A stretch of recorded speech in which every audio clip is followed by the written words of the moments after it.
தலைவர் அவர்கள் ஒரு சிறந்த வேட்பாளரை, வெற்றி வேட்பாளரை அண்ணன் பெரிய கருப்பன் அவர்களை உங்கள்கிட்ட ஒப்படைத்திருக்கிறார். வெற்றி உறுதியா? நிச்சய உறுதியா? வர்ற 23ஆம் தேதி வாக்குச்சாவடிக்கு போய் நாம் அத்தனை பேரும் உதயசூரியன் சின்னத்துல நீங்க எல்லாம் ஓட்டு போட்டு அந்த பெரிய கருப்பன் அவர்களை சென்ற தேர்தலையும்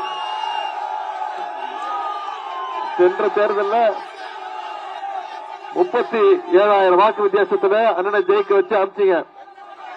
இந்த முறை 1 லட்சமா பாப்போம், 1 லட்சம் ஓட்டு வாக்கு வித்தியாசத்துல ஜெயிக்க வச்சு பண்ணுவீங்களா?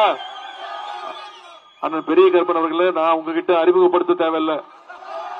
உங்க அத்தனை பேருக்கும் நன்கு பரிச்சயமானவர் அண்ணன் பெரிய கருப்பன் அவர்கள். ஏற்கனவே 4 முறை போட்டியிட்டு 4 முறையே வெற்றியை மட்டுமே கண்டவர் அண்ணன் பெரிய கருப்பன் அவர்கள். கலைஞருடைய பாசத்துக்கு உரியவர், கலைஞருடைய அன்பு தம்பி, நம்முடைய தலைவருடைய தளபதி அவர். எனக்கு பாசமிகு அண்ணன், என் மீது அளவு கடந்த அன்பு வச்சிருக்கிறவர் அந்த பெரிய கருப்பன் அவர்கள். அப்படிப்பட்ட பெரிய கருப்பன் அவர்கள் தான் நான் வாக்கு கேட்டு வந்திருக்கிறேன். ரொம்ப அதிர்ந்து பேச மாட்டாரு, ஆனா செயல்ல வந்துட்டா நிச்சயம் அதை செஞ்சு காட்டாம ஓய மாட்டாரு. இந்த தொகுதிக்கு ஏராளமான திட்டங்களை கொண்டு வந்திருக்கிறாரு. எப்போதுமே மக்களோடு மக்களா உங்களோடு பயணிக்க கூடியவர் அண்ணன் பெரிய கருப்பன் அவர்கள். அப்படிப்பட்ட பெரிய கருப்பன் அவர்களை குறைஞ்சது இந்த முறை வாக்குறுதி கொடுத்திருக்கிறீங்க. 1 லட்சம் வாக்கு வித்தியாசத்துல உதயசூரியன் சின்னத்துல வாக்களிச்சு தேர்ந்தெடுத்து நீங்க சட்டமன்றத்துக்கு அனுப்பணும். பண்ணுவீங்களா? எனக்கு இன்னொரு பெருமை, இங்க சிங்கமுனரி மண்ணுக்கு வந்து உங்களை எல்லாம் சந்திச்சு பேசுறதுல எனக்கு கூடுதல் பெருமை. ஏன், இந்த சிங்கமுனரி மண்ணில இருந்தா திராவிட இயக்கத்திற்கு பல்வேறு பெரிய பெரிய மூத்த திராவிட இயக்க தலைவர்களை கொடுத்த மண்ணு இந்த திருப்பத்தூர் மாவட்டம், சிவகங்கை மாவட்டம், சிங்கமுனரி. உதாரணத்திற்கு அண்ணன் ஐயா மாதவன் அவர்கள் 4 முறை நீங்க தேர்வு செஞ்சு அவர் சட்டமன்றத்துக்கு அமிச்சிங்க. அண்ணாவுடைய மிக நெருங்கிய நண்பர் அண்ணன் ஐயா மாதவன் அவர்கள். அதே மாதிரி 2 முறை அண்ணாவுடைய அமைச்சரவையில் அமைச்சராக இருந்தவர். இந்த பகுதியில் இந்த மாவட்டத்துடைய வளர்ச்சிக்காக பாடுபட்டவர். அவருடைய சிலையை நான் தான் சில மாதங்களுக்கு முன்பு இங்க வந்து திறந்து வச்சேன். அதே போல சிறுகதை மன்னன் திரு எஸ் எஸ் தென்னரசு அவர்கள் இந்த பகுதி மக்களுக்கு நிறைய திட்டங்களை கொண்டு வந்தவர். கலைஞருடைய நண்பர்.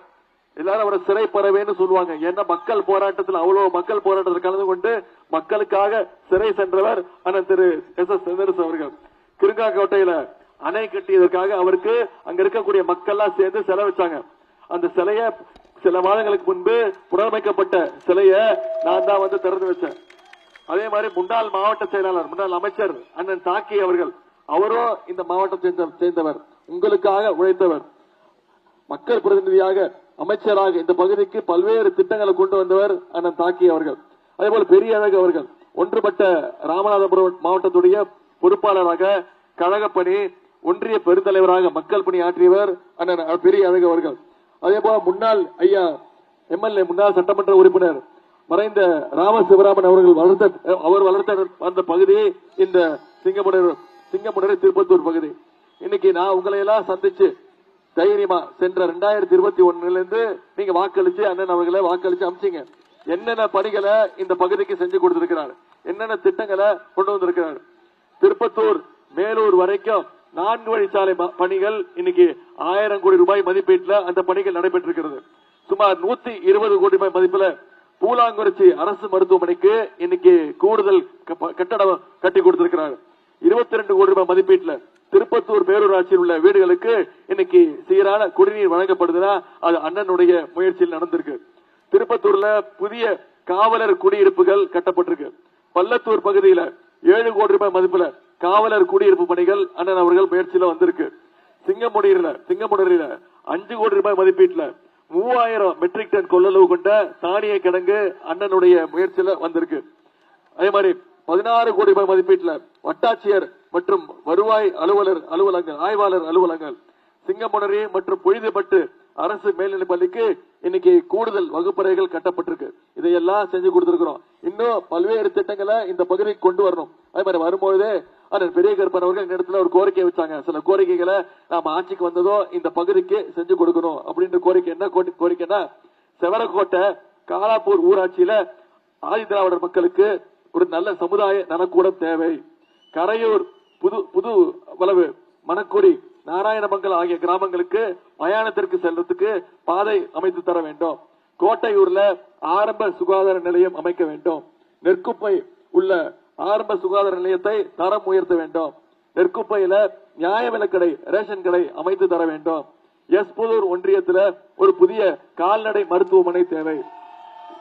வடவன்பட்டியில கால்நடை மருத்துவமனை தேவை. ஆத்தங்குடி ஊராட்சியில ஒரு மின் நிலையம் அமைத்து தர வேண்டும். கோட்டையூரிலும் ஒரு துணை மின் நிலையம் அமைக்க வேண்டும். கானாடு காத்தனில் பயர் ஸ்டேஷன், தீயணைப்பு நிலையம் அமைத்து தர வேண்டும். இந்த கோரிக்கையெல்லாம் அண்ணன் பெரிய கருப்பன் அவர்கள் என்கிட்ட கொடுத்திருக்கிறாங்க. நான் உங்களுக்கு வாக்குறுதி கொடுக்கிறேன், நீங்க எனக்கு வாக்குறுதி கொடுத்திருக்கிறீங்க. அண்ணன் பெரிய கருப்பன் அவர்களை 1 லட்சம் வாக்கு வித்தியாசத்துல ஜெயிச்சு வெற்றி பெற போன்னு வாக்குறுதி கொடுத்திருக்காங்க. நான் உங்களுக்கு ஒரு வாக்குறுதி கொடுக்கிறேன். நீங்க வெற்றி பெற வச்சீங்கன்னா நான் உங்களுக்கு கொடுத்திருக்கக்கூடிய வாக்குறுதிகளை, அண்ணன் அவர்களை என்கிட்ட கொடுத்திருக்கக்கூடிய அந்த கோரிக்கைகளை நிச்சயம் நான் நடத்தி தருவேன். இன்னைக்கு தலைவர் அவர்கள் ஒவ்வொரு மாவட்டமா சென்று மக்களை சந்திச்சு பிரச்சாரத்தில் ஈடுபட்டிருக்கிறார். நான் கடந்த 5 நாட்களா தமிழ்நாட்டில் இருக்கக்கூடிய பல்வேறு மாவட்டங்களுக்கு சென்று ஒவ்வொரு தொகுதிக்கா சென்று மக்களை சந்திச்சு வாக்கு கேட்டுக்கிட்டு இருக்கிறேன். அந்த தைரியத்துல தான் உங்களை சந்திக்க வந்திருக்கிறேன். எந்த தைரியத்தை வந்திருக்கேன்னா, கடந்த 5 வருஷம் திராவிட மாடல் ஆட்சியில ஒவ்வொன்றையும் சொன்ன வாக்குறுதிகள் அத்தனையும் நம்முடைய அரசு காப்பாத்திருக்கு. உதாரணத்துக்கு சில விஷயங்களை மட்டும் இங்க குறிப்பிட ஞாபகப்படுத்த விரும்புறேன். போன முறை நம்முடைய தேர்தல் வாக்குறுதி சொன்னோம். ஆட்சிக்கு வந்தோடனே மகளிருக்கு கட்டணமில்லா பேருந்து திட்டத்தை கொடுப்போம்னு சொன்னோம். நம்முடைய முதலமைச்சர் வெற்றி பெற்றோன்னு, நம்ம ஆட்சி வெற்றி பெற்றோன்னு, முதலமைச்சர் பொறுப்பேற்றோன்னு அவர் போட்ட முதல் கையெழுத்து மகளிருக்கான விடியல் பயண திட்டம், மகளிருக்கு கட்டணமில்லா பேருந்து திட்டம். இன்னைக்கு அந்த திட்டத்துல பாத்தீங்கன்னா ஒவ்வொரு மகளிரும் மாசம் 900 ரூபாயில இருந்து 1000 ரூபாய் வரைக்கும் சேமிச்சிருக்கிறாங்க. குழந்தைங்க பள்ளிக்கூடத்துக்கு வரணும், படிக்கணும் அப்படின்னு இன்னைக்கு முதலமைச்சர் காலை உணவு திட்டம். குழந்தைங்க காலைல அரசு பள்ளிக்கு வந்து படிச்சாங்கன்னா 1ஆம் வகுப்புல இருந்து 5ஆம் வகுப்பு வரைக்கும் பசியோட படிக்க கூடாது. பள்ளிக்கூடத்துக்கு வந்தாங்கன்னா முதல்ல தரமான காலை உணவு, அதன் பிறகு தரமான கல்வியை நம்முடைய அரசு கொடுத்திருக்கு. அது மட்டும் பள்ளிக்கூடத்துக்கு வந்தா பத்தாது, கல்லூரிக்கு போய் படிக்கணும், மேற்படிப்பு படிக்கணும்னு அரசு பள்ளியில படிச்சு உயர்கல்வி படிக்க போனா, காலேஜ்ல படிக்க போனா, அது தனியார் கல்லூரியா இருந்தாலும் சரி, அவங்களுக்கு கல்வி உதவி தொகை, ஊக்கத்தொகையாக மாசம் 1000 ரூபாய் நம்முடைய திராவிட மாடல் அரசு கொடுத்திருக்கு. 13 லட்சம் மாணவர்கள், மாணவிகள் இதுல பயன்பெற்று இருக்கிறாங்க. இப்படி பல்வேறு திட்டங்களை செயல்படுத்தி இருக்கிறோம். லேப்டாப் கொடுத்திருக்கிறோம். 10 லட்சம் மாணவ மாணவிகளுக்கு ஒரே மாசத்துல லேப்டாப் கொடுத்திருக்கிறோம். இன்னைக்கு அதிமுக ஒரு பொய் குற்றச்சாட்டு வைக்கிறாங்க. என்ன, இந்த லேப்டாப் திட்டம் அதிமுக கொண்டு வந்த திட்டம் அப்படின்னு. ஆமா, அவங்க கொண்டு வந்த திட்டம் தான். அதிமுக ஆட்சியில யாருக்கு லேப்டாப் கொடுத்தாங்க தெரியுமா? பள்ளிக்கூடம் படிக்கிற குழந்தைங்களுக்கு லேப்டாப் கொடுத்தாங்க. ஆனா 2019ஆம் ஆண்டு அதிமுக ஆட்சியிலே அதை நிப்பாட்டிட்டாங்க, அந்த திட்டத்தை கைவிட்டுட்டாங்க. ஆனா நம்முடைய முதலமைச்சர் பார்த்தாரு, இந்த லேப்டாப் திட்டம் பள்ளிக்கூட குழந்தைங்களை விட கல்லூரி படிக்கிற மாணவர்களுக்கு பயனுள்ளதா இருக்கும். ஒரு மேற்படிப்பு படிக்கிறதா இருக்கட்டும், ஒரு வேலைக்கு போறதா இருக்கட்டும், ஒரு ப்ராஜெக்ட் ரிப்பேர் பண்றதா இருக்கட்டும், லேப்டாப் கல்லூரி மாணவர்களுக்கு பயனுள்ளதா இருக்கும்னு இன்னைக்கு 10 லட்சம் மாணவ மாணவிகளுக்கு லேப்டாப்பை நம்முடைய அரசு, நம்முடைய முதலமைச்சர்கள் கொடுத்திருக்கிறாங்க. அதே மாதிரி உங்க அத்தனை பேருக்கு தெரியும், மகளிருக்கு தெரியும், தேர்தல் வாக்குறுதி நம்ம சொன்ன வாக்குறுதி கொடுக்க முடியாதுன்னு சொன்னாங்க. கலைஞர் மகளிர் உரிமை தொகை இன்னைக்கு கடந்த 3 வருஷமா 1,31,00,000 மகளிருக்கு மாசம் 1000 ரூபாய் நம்முடைய தலைவர் கொடுத்திருக்கிறாங்க. அந்த திட்டத்தை எப்படியாவது நிப்பாட்டணும், தேர்தலை காரணம் காட்டி நிப்பாட்டணும்னு அதிமுகவும் பாஜகவும் திட்டம் போட்டாங்க. நம்முடைய தலைவர் அந்த சூழ்ச்சியை முறியடிச்சு பிப்ரவரி மாசம், மார்ச் மாசம், ஏப்ரல் மாசம் 3 மாசத்துக்கு சேர்த்து ஒரே பேமெண்ட், அதே மாதிரி கோடை கால சிறப்பு நிதினு 5000 ரூபாய் 1,31,00,000 மகளிருக்கு கொடுத்திருக்கிறோம். தலைவர் காலையில 6 மணி 6:30 மணிக்கு பேங்க்ல அக்கௌண்ட்ல போட்டாங்க. நம்முடைய மகளிர் என்ன பண்ணாங்க, காலைல 9 மணிக்கு போய் எடுத்துட்டாங்க. ஏன்? மோடி மேல, ஒன்றிய அரசு மேல அவள் நம்பிக்கை. மினிமம் பேலன்ஸ் சொல்லி மோடி அந்த பணத்தையும் உருவிட போறாருன்னு நம்முடைய மகளிர் மிக தெளிவா எடுத்தாங்க. இன்னைக்கு நம்முடைய தலைவர் ஒரு வாக்குறுதி கொடுத்திருக்கிறார். அந்த மகளிர் உரிமை தொகை மீண்டும் திராவிட மாடல் 2.2 ஆட்சி அமைச்சோன்னு மகளிர் உரிமை தொகை 1000 ரூபாயில இருந்து 2000 ரூபாய் உயர்த்தி தரப்படும் வாக்குறுதி கொடுத்திருக்கிறோம். முதலமைச்சர் காலை உணவு திட்டம் 5ஆம் வகுப்புல இருந்து 8ஆம் வகுப்பு வரை வழங்கப்படும் உறுதிமொழி கொடுத்திருக்கிறோம். புதுமை பெண் திட்டம், தமிழ் புதுமை திட்டம், கல்வி ஊக்கத்தொகை 1000 ரூபாயில இருந்து மாசம் 1500 உயர்த்தப்படும் வாக்குறுதி கொடுத்திருக்கிறோம். அடுத்த 5 ஆண்டுகள்ல 10 லட்சம் கலைஞர் கனவு இல்லம் கட்டப்பட்டு வீடு அற்றவர்களுக்கு, வீடு இல்லாதவங்களுக்கு வீடு வழங்கப்படும் வாக்குறுதி கொடுத்திருக்கிறோம். ஓஏபி முதியோர் உதவி தொகை இப்ப 1200 ரூபாய் கொடுத்துக்கிட்டு இருக்கிறோம். அதை உயர்த்தி 2000 ரூபாய் கொடுப்போம்னு வாக்குறுதி கொடுத்திருக்கிறாரு. அடுத்த 5 ஆண்டுகள்ல 10 லட்சம் கலைஞர் கனவு இல்ல திட்டம். அதே மாதிரி இன்னொரு முக்கியமான திட்டம் அத்தனை பேருக்கு தெரியும், அதுதான் இல்லத்தரசி திட்டம். ஆட்சி அமைஞ்சோடனே முதலமைச்சர் அவர்கள் எல்லா மகளிருக்கும் 8000 ரூபாய் மதிப்புள்ள ஒரு கூப்பன் கொடுத்துருவோம். அந்த கூப்பன் வச்சுக்கிட்டு இல்லத்தரசிகள் நீங்க முடிவு பண்ணிக்கோங்க, உங்க வீட்டுக்கு என்ன மின்சாதன பொருட்கள் தேவைன்னாலும் நீங்களே செலக்ட் பண்ணி வாங்கிக்கலாம். அது டிவியா இருந்தாலும் சரி, பிரிட்ஜா இருந்தாலும் சரி, வாஷிங் மிஷினா இருந்தாலும் சரி, கிரைண்டரா இருந்தாலும் சரி, அது உங்க சாய்ஸ், நீங்களே முடிவு பண்ணி வாங்கிக்கலாம். அதுதான் இல்லத்தரசி திட்டம். இந்த திட்டங்கள்லாம் நிறைவேற்றணும்னா வருகின்ற சட்டமன்ற தேர்தலில் மீண்டும் திராவிட மாடல் 2.2 ஆட்சி அமைய போவது உறுதி. மீண்டும் திராவிட முன்னேற்ற கழகம் 200க்கும் அதிகமான தொகுதிகளை வெற்றி பெற்று மிகப்பெரிய வெற்றியை நாம பெற போறோம். கண்டிப்பா ஜெயிப்போம். நம்முடைய தலைவர் திருப்பதற்கு சொல்றாரு, இந்த சட்டமன்ற தேர்தல் டெல்லி அணிக்கும் தமிழ்நாடு அணிக்கும் நடக்கக்கூடிய தேர்தல். இதுல டெல்லி அணியை நாம வீழ்த்தி ஆகணும். ஏன் டெல்லி அணின்னு சொல்றோம்? நாம தமிழ்நாட்டுக்கு இவ்வளவு சாதனைகள் செஞ்சிருக்கிறோமே, ஒன்றிய அரசு டெல்லி அரசு நம்மளுக்கு ஏதாவது கொடுத்திருக்கா? ஏதாவது உதவி பண்ணிருக்காங்களா? நிதி கொடுக்கறாங்களா? நம்ம கேட்கிற நிதியை கொடுக்கறாங்களா? கிடையாது. கல்வி நிதி வரல. ஒன்றிய அரசுடைய பட்ஜெட்ல எந்த திட்டமும் தமிழ்நாட்டுக்கு இல்ல. தமிழ்நாட்டுங்கிற பேரே பட்ஜெட்ல இல்ல. ஒன்றிய அரசோட பட்ஜெட்ல தமிழ்நாடுங்கிற பேரே இல்ல. அப்படிப்பட்ட பாஜகவை நேரடியா வந்தா தமிழ்நாட்டுக்குள்ள நீங்க நுழைய விட மாட்டோம் அப்படின்னு அதிமுகங்கிற போர்வையை போட்டுக்கிட்டு இன்னைக்கு பிஜேபி தமிழ்நாட்டுக்குள்ள வர பாக்குது. தமிழ்நாட்டு மக்கள் அனுமதிப்போமா? நிச்சயம் அனுமதிக்க கூடாது. ஏற்கனவே எடப்பாடி பழனிசாமி அவர்களுக்கு பல தோல்வி கொடுத்திருக்கிறோம், 10 தோல்வி கொடுத்திருக்கிறோம்.